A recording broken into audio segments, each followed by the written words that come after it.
First and foremost, as always, I want to give all praise, honor, and glory unto Yahweh, Bahashem, Yahweh Shai, Barakatah Yahweh, and Barakatah Yahweh Shai. And the Wadi Yahweh Bahashem Yahweh Shai, Kayaha Rakakudash.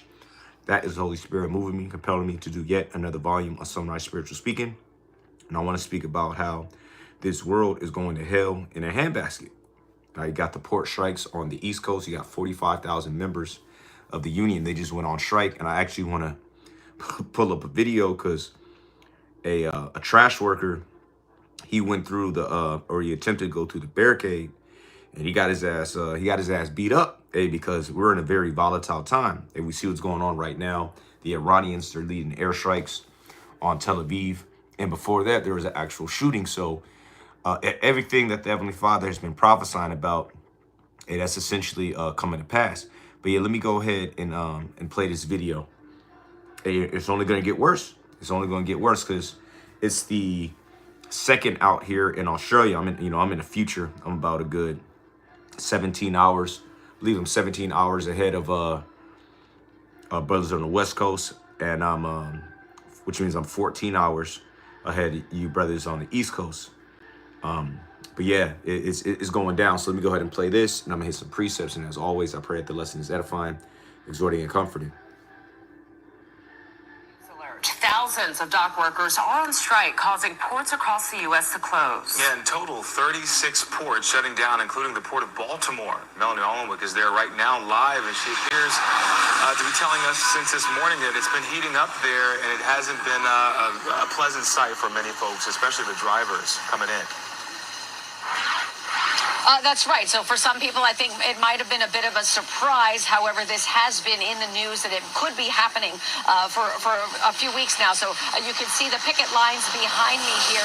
And this is the main entrance to the Port of Baltimore, the Dundalk Terminal. And you'll see they're walking around the picket lines in circles. Now, Baltimore police were here earlier reminding the picketers that they cannot block the entrance to the port. The longshoremen walked off the job at 12:01 a.m. There was confusion and anger as picketers initially tried to stop trucks from entering, and it did turn violent. I come here for 7 years. I pull the trash and the debris out of here for the Port of Baltimore, and the officer told me to come back and go in there to get out of my way, and they attacked me and broke the windshield and lacerated my face. Look at it. Now, we don't know exactly what happened. The union members said the truck hit one of the picketers as they swarmed around it. We did see an ambulance come to assist, and we know that that gentleman did speak with police officers. Again, we'll let the authorities sort out exactly what happened there. Now, 45 members of the International Longshoremen's Association, 45,000 members. That's a big difference in a number, isn't it? They have all been asking for a 77% pay increase over 6 years and a ban on automation at their ports, a threat to their jobs, they say. Now, most retailers stocked up on goods prior to the strike, but if it lasts more than a few weeks, supply chain experts say it's consumers who are going to feel the direct impact of higher prices and product shortages, especially for things like fresh fruit, coffee, and cars. The U.S. Marine Alliance, which represents the ports, said it offered 50% pay increases and an agreement to keep current limits on automation, in addition to increased contributions to the retirement plans. But apparently that was not acceptable to the union members. We don't know what the next steps are in terms of the negotiations. Now, we do want to let... Well, the next steps is that it's just going to come to a complete standstill. And like she highlighted, it's going to lead to higher prices. And that's what the guy was saying. All right, the head of the union, he said, hey, look, man, I'm going to go ahead and cripple this country, cripple this economy. So let me start here in the book of Revelation, the 6th chapter. All right, so it's the book of Revelation 6, and I'm going to read this in the NLT, the New Living Translation. And because you got all these things coming together at once, and man, stocks are plummeting right now.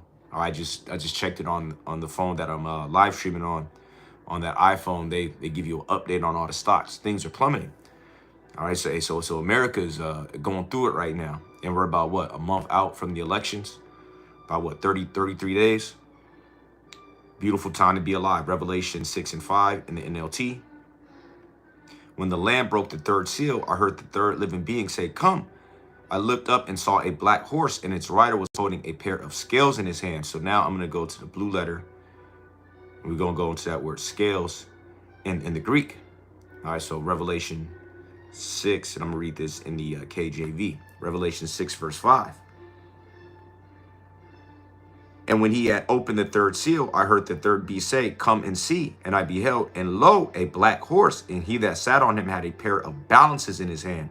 So the word here for balances, right? So the word here for balances is zygos,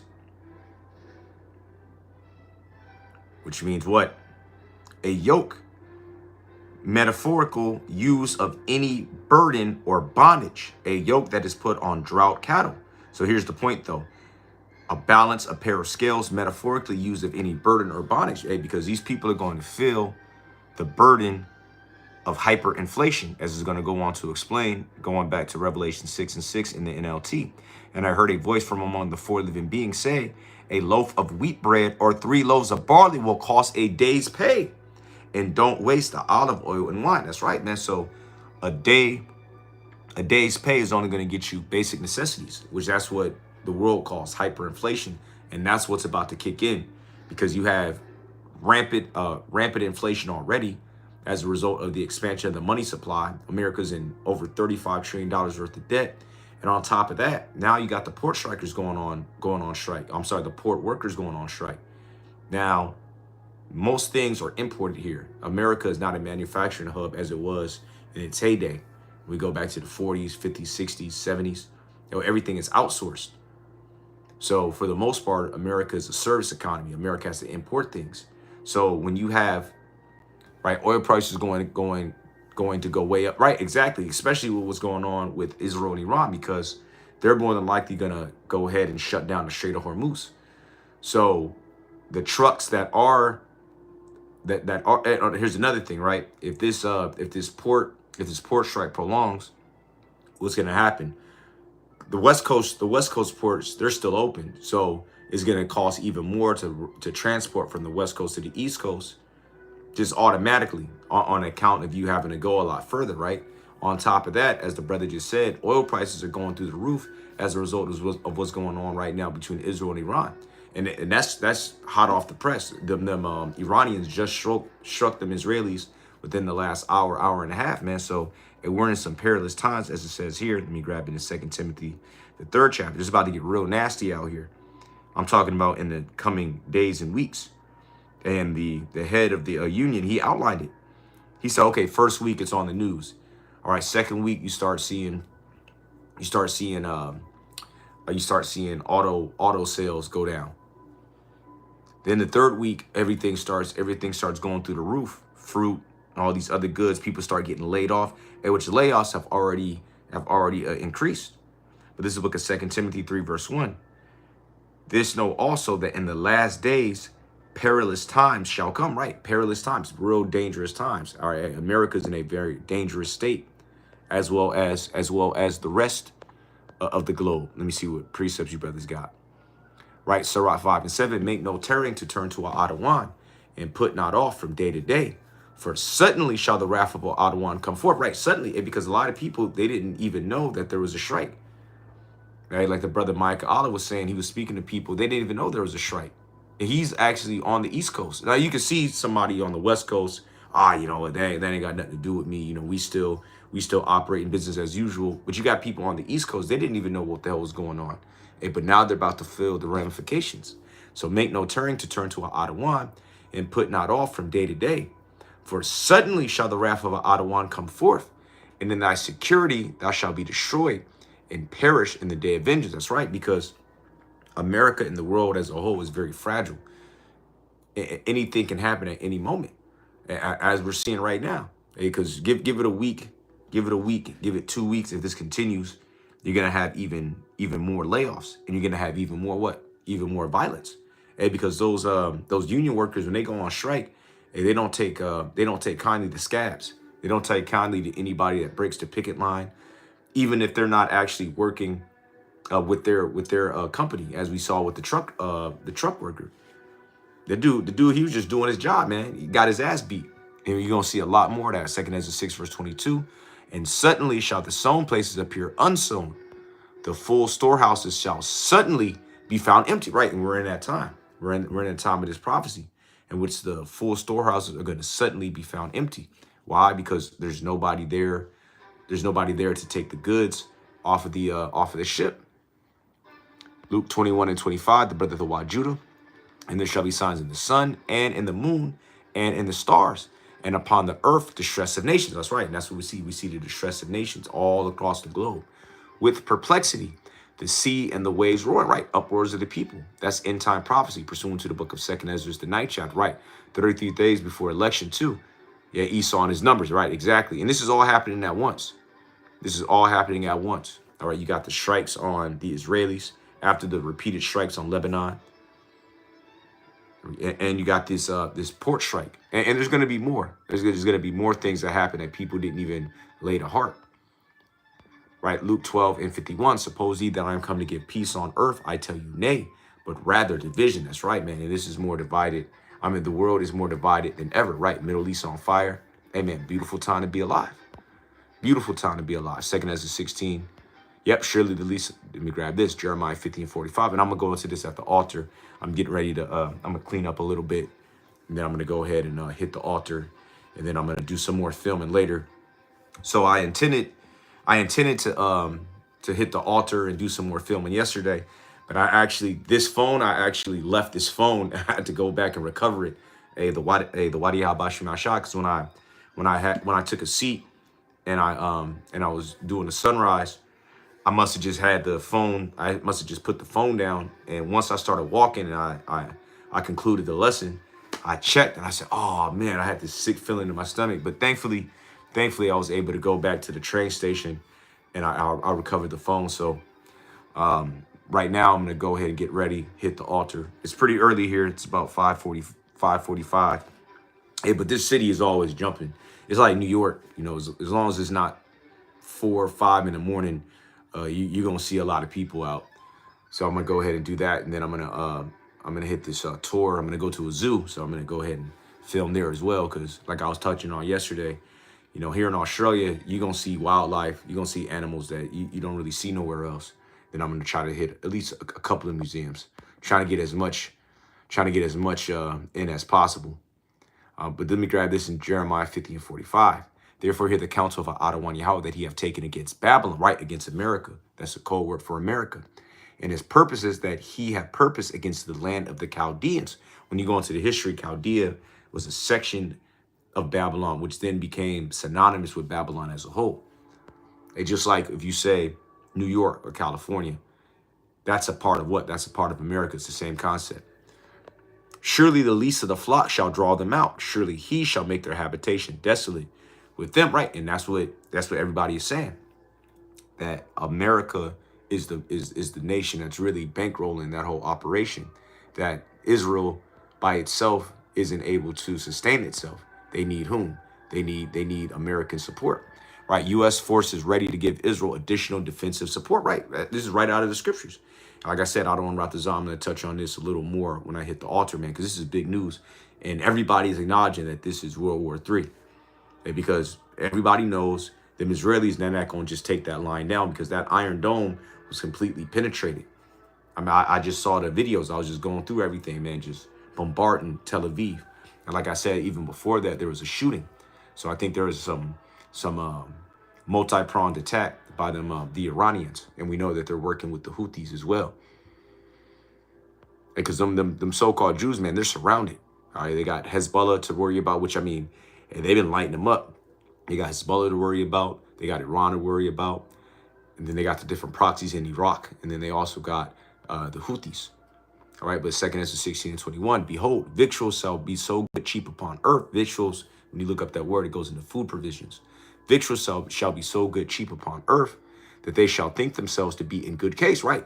And because despite the fact that people may not have had as much wealth, as much opulence as people living in Santa Monica, living in Malibu, living in Hillsborough, all right, these affluent areas, all right, Chelsea, Soho. And you can still go to the dollar store. You can still go to the grocery outlet and get inexpensive food. that they shall think themselves to be in good case. But what does it say? And even then shall evils grow upon earth, sword, famine, and great confusion. That's right, because that time has came and went. All right, food ain't affordable no more. Hey, man, this is a very expensive city here in Sydney. Thankfully, being from America, I use dollars, so my rate is a little different. Hey, but this is very expensive, and this is seen all across the globe. Right, U.S. forces ready to give Israel additional defense support. Beautiful, man, beautiful. Right, the Wadi al-Bashim al-Shai. U.S. boosting forces in Middle East by a few thousand troops. Why? Because they understand that it's going to escalate, and they need to protect the asset. That's how it plays out carnally, physically. Hey, but in the spirit, we understand that they're protecting them so-called Jews, because that's prophecy, and that's how America is ultimately going to get cooked, or that's how America is going to get drawn into World War III. Because World War I and World War II, America and Americans fought, but they didn't fight at the capacity that the Russians did, that the Brits did, the French, so on and so forth. Hey, but this is going to be different. All right, you Americans, you're going to get all the way drawn into it. And yeah, man, beautiful times. There's going to be more violence. There's going to be more job layoffs. As a matter of fact, let me pull up a few points. I'm gonna hit a couple of precepts, and then, like I said, I'm gonna go ahead and hit the altar. Adawan Ratazah. It's a whole lot to talk about. Bear with me 1 second.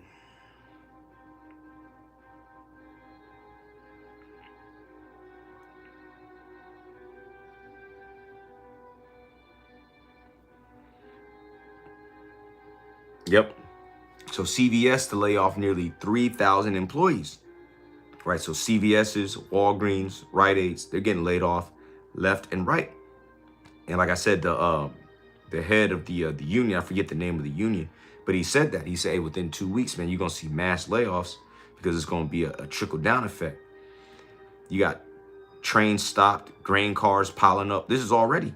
Now, the strike just started because it's 12 on the West Coast. So it started, 15 hours ago, and you already see the ramifications of it. How much more? A week or two? I mean, this thing is gonna get nasty. Hold on, let me see one more. Right, layoffs mount amid low manufacturing demand. So let me go ahead and pull this up a little bit. Then I'm gonna play what this dude said, and then I'll go ahead and I'll wrap up.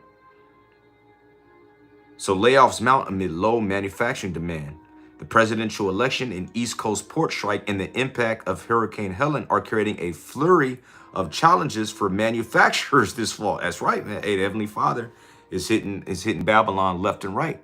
Demand remained elusive in the manufacturing industry for another month as customers hold off on new orders in the weeks before the presidential election. Right. And people that didn't, right, record companies laying off too. Right. Yep, sure are. And you got a lot of these CEOs, they're resigning. That's been a trend, and a lot of people have been speaking about that on social media. Now, certain people have tied it to Diddy and him getting knocked and him potentially throwing people under the bus. But really it's because America, like the brother Ariel was going into, America is being liquidated right now. So manufacturers are continuing to right-size production to mitigate the impact of lower demand, with the new orders index still in contraction at 46.1%, right? So there's already low demand. All right, how much more now? Layoffs, however, are mounting as a result. The employment index fell 2.1 percentage points from the prior month, dipping to 43.9%. Yeah, man.